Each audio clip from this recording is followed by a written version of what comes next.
The Defence Minister Richard Marles and Opposition leader Peter Dutton have spoken at the Defending Australia Forum. The leaders are joining forces on the battle of China's dominance. Mr Marles says while thawing trade relations are welcome, China's military expansion remains a source of anxiety in the region. This is a massive expansion of the Chinese military, and it is happening without any transparent explanation to the region or the world about its purpose. So while we continue with our strenuous efforts in diplomacy, we must put the accelerator down on defence deterrence. Joining us some more is Peter Dean, the Director of Foreign Policy and Defence at the United States Studies Centre. Peter, good to see you. Thank you for your time. Mr Dutton really laboured the point that he believes there are limits on diplomacy, as much as we've seen Australia making some improvements on that front recently, and he was really suggesting that Australians' arms build-up needs to be accelerated fast. Well, greetings from Singapore. Yes, it's an interesting juxtaposition between the two roles of the Deputy Prime Minister and the Opposition Leader took, and I think if you merge the two of those together, you get what basically Australia is attempting to do at the moment, which is integrated statecraft. So Penny Wong, when she spoke a couple of weeks ago at the press club, made this really clear that what Australia is attempting to do is ensure that we have a region with a balance of power, ensure that we have a region that does not have any one particular state dominating it, that engagement, our statecraft, our trade, our investment into the region has to be backed up by a credible military deterrence. And we've seen the Defence Strategic Review being released recently, and the government, the opposition, has been quite critical of that, not so much in terms of the strategy, but in the funding envelope. And I think we've seen some additional investment coming from the government in the budget that people I think, generally expected a little bit more in when the Defence Strategic Review was announced. But I would argue that it happened so close to the budgets, it was difficult for it to be integrated into this budget cycle. And I think the real test of the government in terms of defence funding will come when the new National Defence Strategy, which was part of the DSR recommendations, was agreed by the government, will be released next year. Because it will take the government and the Defence Department about 9 to 12 months to digest the changes suggested in the DSR.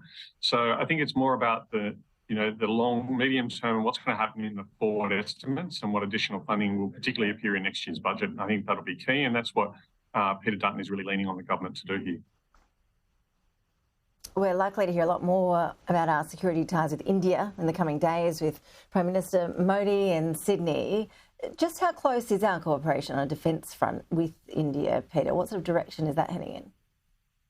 Well, we've seen a remarkable change in the last few years of cooperation with India, and I think that's really to be embraced. Certainly, we've now got a comprehensive defence engagement piece.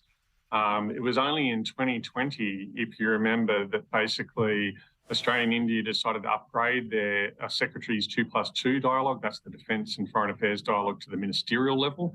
And there's an agreement from the two countries they will meet at least every 2 years and engaging on a comprehensive strategic partnership. We've got an information fusion centre in the Indian Ocean region for information for maritime domain awareness that we're working on.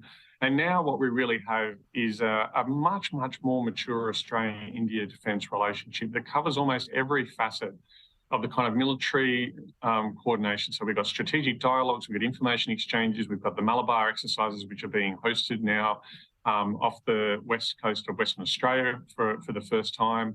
And we've got integration with our air and maritime forces. We've got lots of exchanges and training from Western Australia. For instance, the 13th Brigade from the Army has been engaging in exercises with India.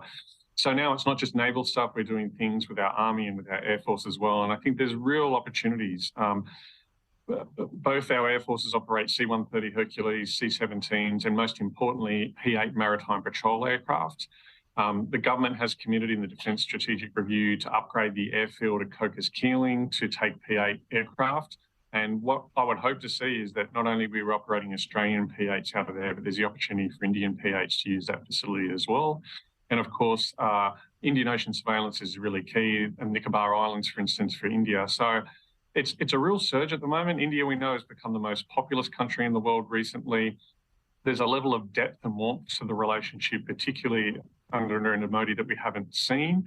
So it's really forward-leaning stuff for our relationship with India at the moment. So It'll be really interesting to see what comes out of the next couple of days, because we really have advanced over the last 3 years in quantum leaps and bounds in this relationship.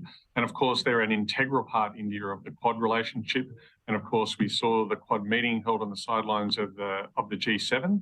And that was a really important part of our engagement with India in a minilateral forum, as well as the bilateral engagement we're doing with the Indian Prime Minister here in Australia at the moment.